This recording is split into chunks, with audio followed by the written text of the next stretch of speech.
ప్రార్థన చేసుకుందాం. పరలోకమందున మా తండ్రి, దయగలదేవానికి స్తోత్రములు. వాక్యం ద్వారా మరొకసారి మాతో మాట్లాడు ప్రభు. తండ్రి సాయం చేయి, దీవించండి, అందరూ రక్షించండి. యేసు నామములో అడుగుతున్నాను నా ప్రియ పరలోకపు తండ్రి, ఆమేన్. మత్తయి సువార్త 14వ అధ్యాయము 14 నుండి 22 వరకు గమనిస్తే అండి, ప్రభువారు ఏకాంతముగా గడుపుటకు అరణ్య ప్రాంతానికి వెళ్తారు. తండ్రితో గడుపుటకు అరణ్య ప్రాంతానికి వెళ్ళినప్పుడు తండ్రితో గడుపుతున్నప్పుడు జన సమూహము యేసు ప్రభువారిని అక్కడ ఉన్నారని తెలుసుకొని చాలామంది గుంపు వస్తారండి. అయితే ప్రభువారు సమయం ఎవరికి కేటాయించారు?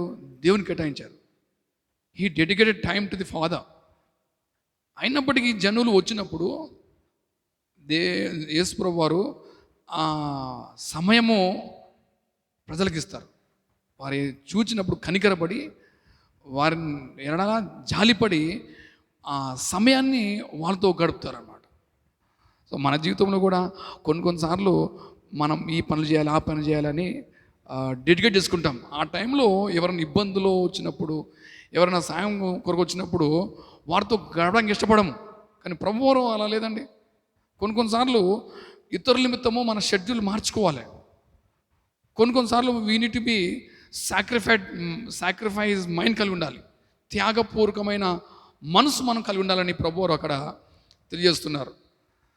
ప్రభువారు తన పనులు పక్కన పెట్టుకొని తన సమయాన్ని ఏం చేశాడంటే ప్రజలకు కేటాయించినట్టు చూస్తున్నాం. వాళ్ళని ఆదరించాడు, వాళ్ళని బలపరిచాడు, వాళ్ళకి సాయం చేశాడు, వాళ్ళని స్వస్థపరిచాడు, వాళ్ళకి అనేక విషయాలు బోధించాడు. అక్కడ చూస్తే అద్భుతం అండి, అద్భుతము. 5,000 మంది పురుషులు ఆహారం తిన్నట్టు చూస్తాం. అక్కడ అరణ్యంలో ప్రభువారు చాలా విషయాలు బోధించిన తర్వాత శిష్యులు అంటారు, ఎస్ ప్రభువా చాలా లేట్ అయిపోయింది, పంపించేయండి అని అంటారు. వాళ్ళు ఉన్నది అరణ్య ప్రాంతంలో, ఏ షాపులు లేవు, ఏ హోటల్స్ లేవు. అయితే ప్రభువారు అంటారు, మీరే భోజనం పెట్టండి అంటాడు. ఎవరిని పంపించకూడదు. చూసాను దేవుడు ఎంత గ్రేస్. ఎవరిని పంపించకూడదు, మీరే భోజనం పెట్టండి అని ప్రభువారు శిష్యులు చెప్తాడు. ప్రభు తెలుసు వాళ్ళేం పెట్టలేరని. ప్రభు ఆశ ఏంటంటే వీళ్ళు పెట్టలేరు, కానీ ప్రభు ఆశ ఏంటంటే శిష్యులందరూ ప్రభు వైపు చూడాలని, యేసు వైపు వారు చూడాలని, దేవునిపై ఆధారపడాలని ప్రభు ఆశ. వాళ్ళేం చూస్తున్నారు? ఇక్కడ షాపు లేవు, వీళ్ళకి ఇంతమంది ఉన్నారు, 5,000 మంది పురుషులు అంటే దాదాపు పురుషులు స్త్రీలు పిల్లలు చూస్తే దాదాపు 20,000 పైగా ఉంటారు మనం ఊహించుకుంటే. సో ఇంతమందికి ఇంత కావాలి, కానీ ఇంతమందికి ఇంత కావాలి, అది ఎక్కడ తేవాలి? ఈ ప్రాంతం అరణ్య ప్రాంతము అని లెక్కేసుకుంటున్నారు, కానీ ప్రభు వైపు చూడలేని స్థితి. ఈరోజు కూడా మన జీవితంలో ఎన్నో శ్రమలు ఉంటాయి, బాధలు ఉంటాయి, కష్టాలు ఉంటాయి. మన శక్తితో, మన బలంతో, మన జ్ఞానంతో దాన్ని సాల్వ్ చేసుకోలేము. అటువంటి స్థితిలో ప్రభువారు ఏం కోరుతున్నారంటే ఆయన వైపు చూడాలి, ఆయనపై ఆధారపడాలి, ఆయన ఎందుకు విశ్వాసం ఉంచాలి ప్రభు కోరుకుంటున్నారు. సో ఈరోజు నుంచి మనము మన వైపు కాకుండా, ఇతర వైపు కాకుండా, మన జ్ఞానం వైపు కాకుండా, అధికారుల వాళ్ళ వైపు కాకుండా ప్రభు వైపు చూసినప్పుడు ప్రభువారు సాయం చేస్తారండి. ఇంకా చూస్తే అక్కడ కొదువ, చాలామంది దాదాపు 5,000 మంది పురుషులు అంటే చాలా జనం సమూహం ఉంది. అక్కడ ఉంది ఓ బాబు దగ్గర 5 రొట్టెలు 2 చేపలు మాత్రమే. కొద్దిగానే 5 రొట్టెలు 2 చేపలు తీసుకొచ్చి ప్రభువారికి ఇచ్చినప్పుడు ప్రభువారు దాన్ని ఆశీర్వదించి వాళ్ళందరికీ పెట్టండి అన్నప్పుడు శిష్యులు పెడతారు. అది మల్టిప్లై అవుతుంది, దీవించబడుతుంది. ఎంతగా అంటే 5 రొట్టెలు 2 చేపలు అందరూ తిన్న తర్వాత 12 గంపలు అక్కడ ముక్కలు వేరుతారండి. అంత సమృద్ధి. నీ జీవితంలో సమృద్ధి కావాలంటే ఏదో కొదువు ఉందో ఆ కొదువ దేవునికి సమర్పించాలి, దేవునికి తెలియజేయాలి, దేవునితో తీసుకెళ్ళాలి. దేవా నా జ్ఞానం కొద్దుగా ఉంది ప్రభువా. ఆ ల్యాక్ని దేవుడు సమృద్ధి చేస్తాడండి.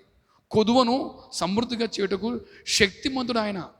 ఆయనకు అసాధ్యమైనది ఏది లేదండి, అసాధ్యం లేదు. ఆయన మత్తయి సువార్త 10:27లో చూస్తే ప్రభువారికి సమస్తము సాధ్యము, ఆయనకు అసాధ్యమైనది ఏది లేదండి. ఆయనకు సమస్తము సాధ్యము. ఏదైతే కొదువు ఉందో ఆ కొదువను దేవునికి తెలియజేయాలి. దేవా నాకు ఓర్పు లేదు నైనా, నాకు ఓర్పు తెచ్చండి, ఓర్పు తెచ్చేస్తాడు. దేవా నాకు ప్రేమించే మనసు లేదు ప్రభువా, ప్రేమించే మనసు కొద్దిగా ఉంది ప్రభువా అంటే ప్రేమించే మనసు ఇస్తాడు ఆయన. ఎవ్రీథింగ్ అండి, ఆయన సమృద్ధి ఇవ్వగలడు ప్రతి విషయంలో. కానీ నువ్వేం చేయాలి? నీ కొదువను ఆయన వద్దకు తీసుకెళ్ళాలి. నీ ల్యాక్ని ఆయన వద్దకు తీసుకెళ్ళినప్పుడు ఆయన మల్టిప్లై చేస్తాడు, దీవిస్తాడు, ఆశీర్వదిస్తాడు. అదే ఈ సందర్భం చూస్తున్నాం. ఆ ఎదురుట 2 చేపలు ఆ కొదువను యేసు యొద్దకు తీసుకొచ్చినప్పుడు దేవుడు ఆశీర్వదించాడు.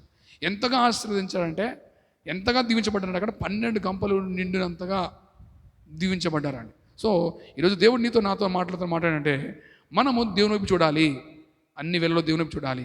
రెండోదిగా ఏంటంటే, మన కొదువను దేవునికి సమర్పించినప్పుడు ఆ కొదువను దేవుడు సమృద్ధిగా మారుస్తాడు. ఏదైనా సరే అంత గొప్ప దేవుడు ఆయన. సో చూద్దాం, అట్టి మనసు కలిగి ఉందాం. ప్రతి విషయంలో ఆయన వైపు చూద్దాం, ఆయనపై ఆధారపడదాం, ఆయనపై విశ్వాసం ఉంచుదాం.